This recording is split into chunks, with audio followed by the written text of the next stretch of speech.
hív a jobb élet reménye. Azzal hiteget, hogy ami hiányzik, a testeddel megveheted. Azt sugallja, annyit érsz, amennyit alkalmanként kapsz. És nincs döntésed arról, ki vagy, és hogyan élsz. Prostitúció. Bármelyikünkkel megtörténhet, de van remény és van segítség.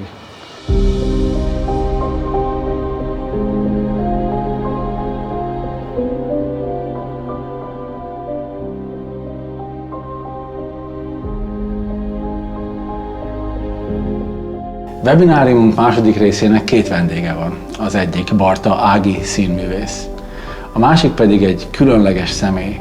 Gyertek, hallgassuk meg együtt!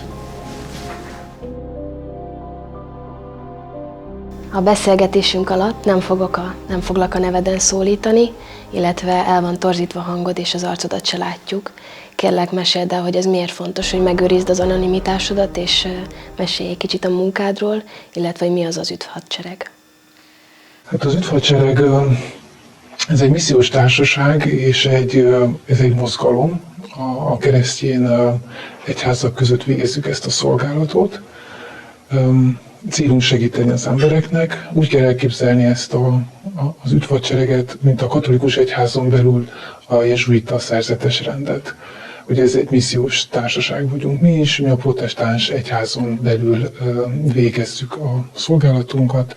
A célunk az embereknek segíteni, és minden egyházzal együtt közösen működünk. Van egy ősi elmondatunk, az pedig a leves, szappan és üdvösség.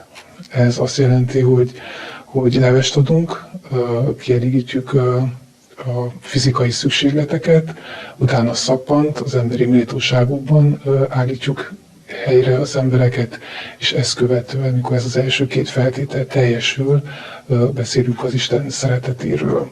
De egy mondatban összefoglalva, célunk az, hogy az embereknek sikerüljön rendezni a kapcsolatát önmagukkal, a környezetükkel és az Istennel. A kérdésedre a válasz, hogy miért fontos az, hogy anonim maradjak, egész egyszerű a gondozatjaink, ellátottjaink magunk védelme miatt. Fogok még kérdezni a munkádról, de előbb azt szeretném megkérdezni, hogy kerültél a szolgálatba, és hogy mi a te személyes kapcsolódásod ehhez a hivatáshoz, ehhez a munkához, hogy mi az a pont az életedben, ami miatt te közelebb tudsz kerülni a lányokhoz, vagy jobban meg tudod érteni őket? Hát a krízis helyzetek voltak az életemben azok, amik így kizökkentettek a nyugvó pontomról, és adottak az életemben olyan helyzetek, például egy sikertelen szakvizsga, egy műtét, egy váratlan műtét, vagy egy haláleset, a szeretteim elvesztése, amikor kimozdultam komfortzónámból, és én keresztényként hajlamos voltam arra, hogy én átadtam Istennek a problémáimat, de úgy nem foglalkoztam a problémákkal. És ezek a helyzetek voltak azok, amikor elöntöttek a fájdalmak, és én akkor jöttem rá, hogy én tulajdonképpen nem is vagyok kapcsolatban az érzéseimmel. És az érzelmeknek a lehasítása, ez az a közös kapcsolódási pont. Tehát, hogy a lányok is így élnek túl, hogy lehasítják az érzelmeiket, annyival megspékelve, hogy ők még tudatmódosítószerekhez is nyúlnak, hogy túléljenek.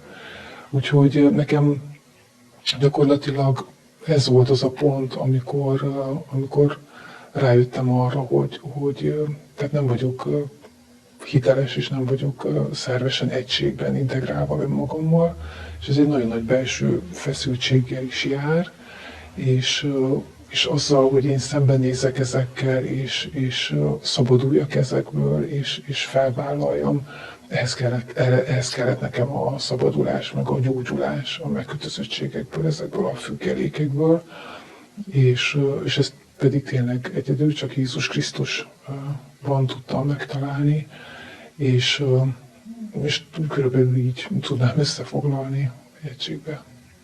Azt szeretném megkérdezni, hogy az áldozatok kapcsán, hogy minden prostituált emberkereskedelem áldozata, vagy van, aki maga választja ezt a szakmát, ezt az utat, saját maga építi fel a praxisát, vagy minden esetben valaki prostituálja őket, és egy ilyen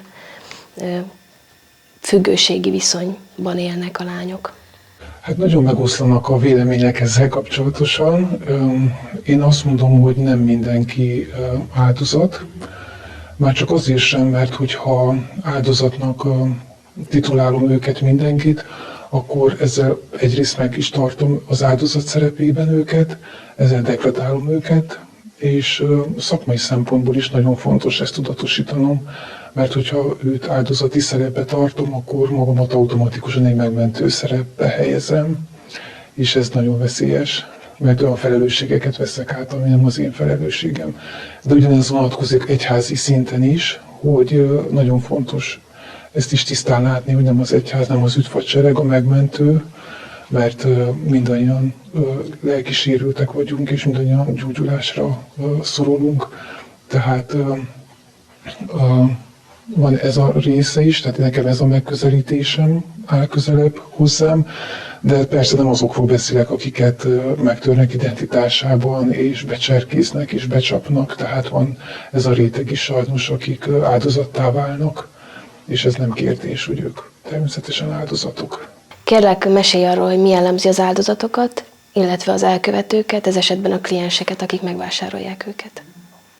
Hát az áldozatoknak vannak ilyen közös jellemvonásaik, tehát vagy szegény sorsból érkeznek, a családi kapcsolataik, hálóik nagyon szegényesek, érzelmileg elhanyagolt háttérből érkeznek, befolyásolhatóak, naivak, hiszékenyek, és akik meg becserkészik őket, ők pedig egy hálózatban dolgoznak, egy nagyon jól felépített módszer alapján cserkészik be ígéretekkel, és vezetik meg őket, és egy ilyen érzelmi viszony létesítenek, egy aláfölé rendelt viszony alakul ki, ami könnyen átmegy pillanatok alatt zsarolásba, és hát nem tudom, hogy mennyire ismert ez a Lover Boy szindróma, hogy az egész egy ilyen szerelmi közegbe van beépítve, felépítve.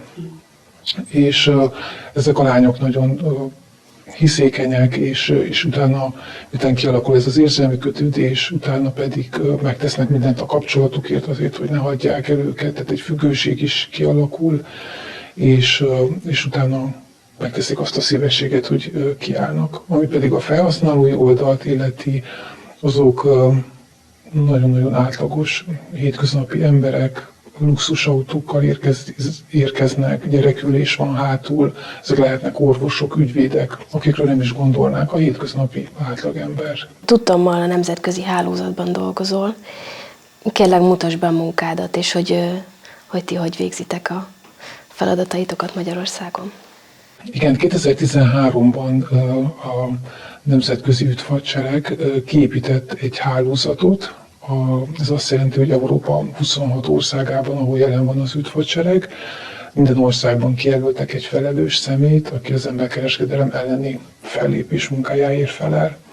És mi minden évben találkozunk, hálózatban, közvetlen kapcsolatban dolgozunk egymással, megosztjuk tapasztalatainkat, és kérdéseinket tanulunk egymástól, és annak idején, amikor én is elkezdtem ezt a szolgálati területet, akkor én meglátogattam kint a kollégákat a Piros Lámpás negyedben, hogy végzik ezt a munkát.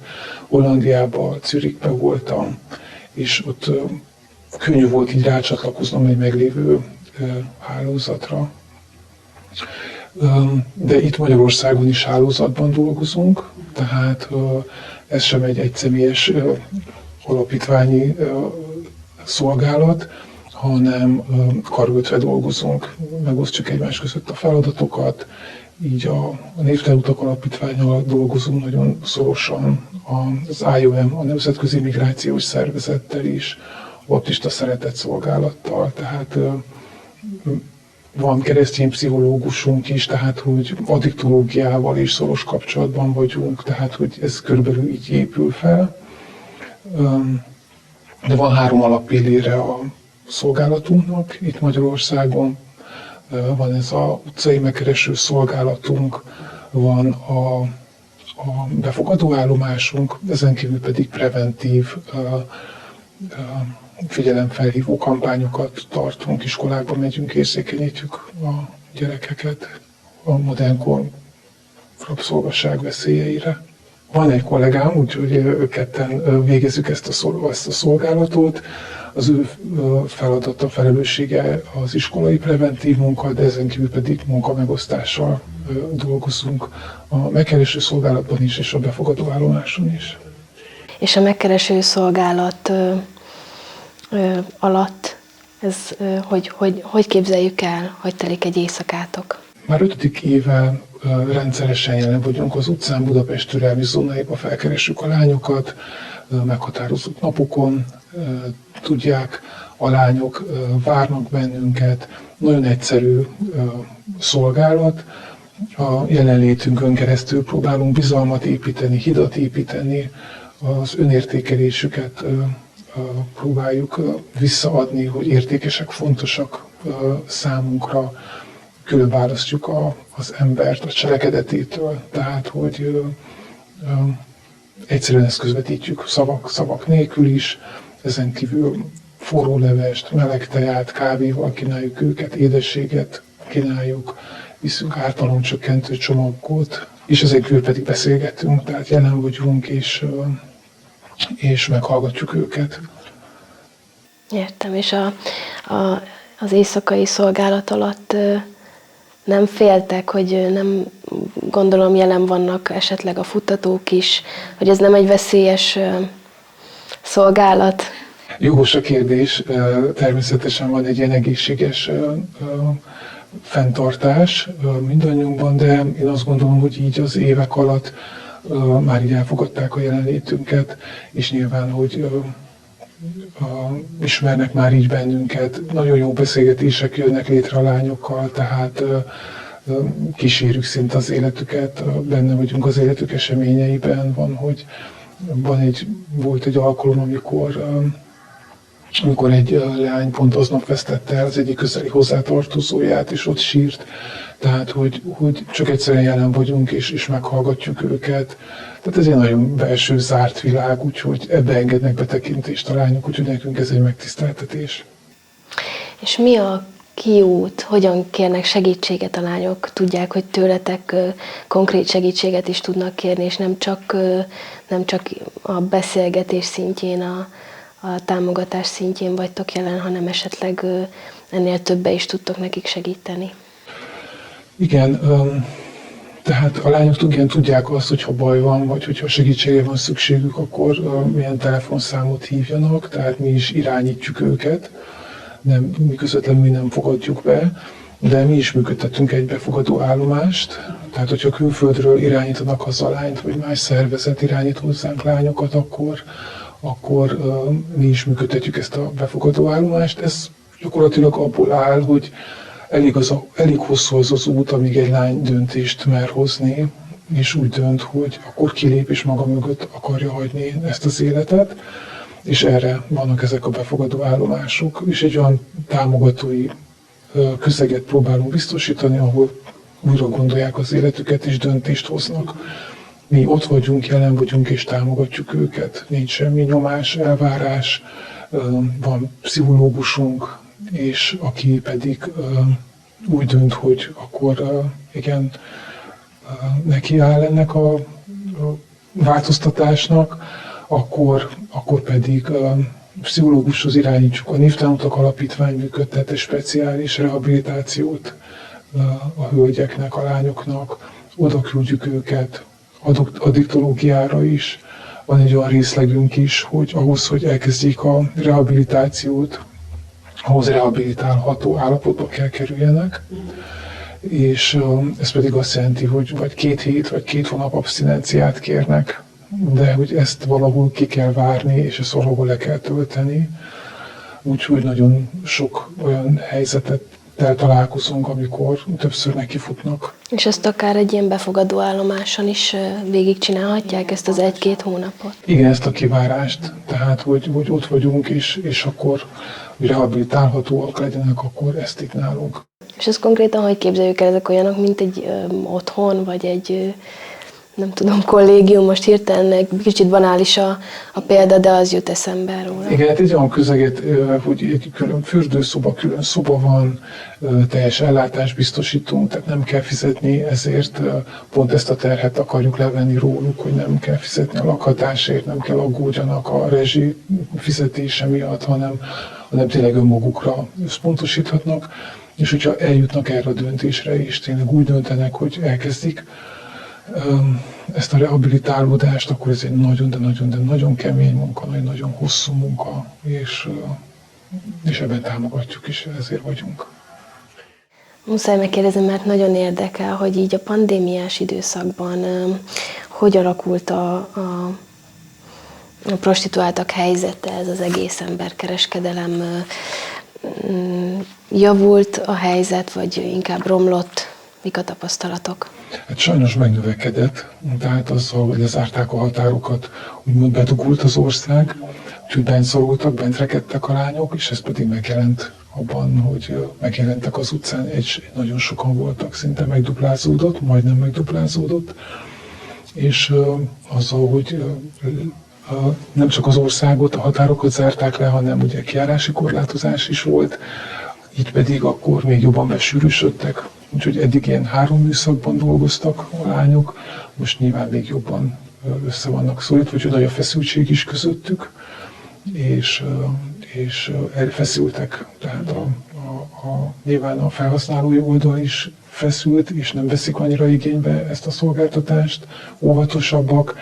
Ez már feszültséget vált ki a lányokban is, a futtatókban is, mert nem annyi a bevételi oldal, úgyhogy mindenképpen itt is érezteti a hatását. Kérlek szépen, így a beszélgetés végéhez közeledve mesélj arról, hogy mi jelenti számodra a sikert a hivatásodban. Átértékelődött bennem a sikernek a fogalma, tehát régen én is így számokban mértem, hogy akkor hány lánynak sikerül maga mögött hagyja a múltat.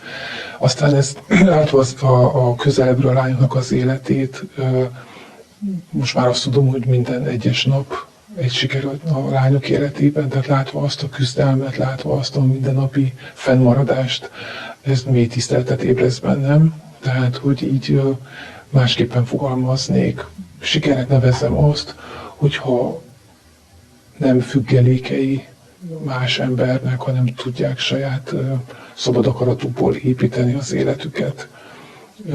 Úgy gondolom, hogy mindannyian függelékei vagyunk valaminek, és mindannyian észrevételenül körbe vagyunk hálózva, akár a rossz szokásokkal, internettel, függőséggel, és mindannyiunknak szabadulásra van szüksége, és mindannyiunknak gyógyulásra van szüksége. És a lányok is, hogyha eljutnak ide, hogy ők is önállóan hozzák a döntéseiket, akkor azt mondom, hogy ez már mind siker, és mi pedig erre vagyunk hívva, hogy ezt a szabadulást hirdessük. És a Bibliában Jézusról mondják azt, hogy akit a Fiú megszabadít, az valóban szabad. Úgyhogy mi ezt hirdetjük, és magunknak is, és a lányoknak is ezt kívánjuk. Úgy legyen. Köszönöm szépen. Én is. Ez volt a Rabságból szabadságba második része. Várjuk az elhangzottakkal kapcsolatos kérdéseiteket, gondolataitokat az alapítvány e-mail címére. És találkozzunk 1 hónap múlva újra.